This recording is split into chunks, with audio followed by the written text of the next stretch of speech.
واحد بيقول زعلت مع امي في يوم، فسبتها ودخلت وسبتها تهدى شويه.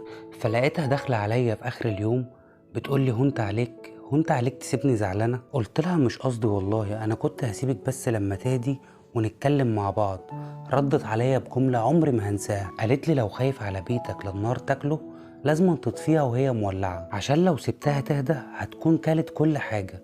وكمل كلامه كده وقال لي بعدها لما اتجوزت بقى كل لما بيحصل زعل ما بيني وما بين مراتي ما بسيبهاش وانزل، ولا اقول لما اسيبها لغايه لما تهدى. ما بيعديش اليوم اللي زعلنا فيه الا لما نكون قاعدين مع بعض وقاعدين نتكلم ونفتح الموضوع.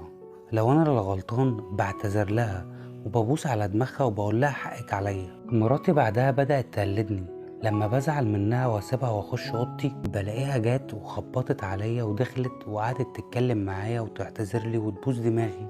بلاش تسيبوا الزعل ياكل الحب اللي ما بينكم، بلاش تخلوا الزعل يطفي سنين العشرة اللي ما بينكم. الاعتذار لو اتأخر عن ميعاده مش هيبقى ليه أي لازمة. ما ينفعش تجيب مية وتدلقها على كرسي سبته والع من ساعة فاتت وبقى رماد وعاوزه للأسف يرجع زي ما كان.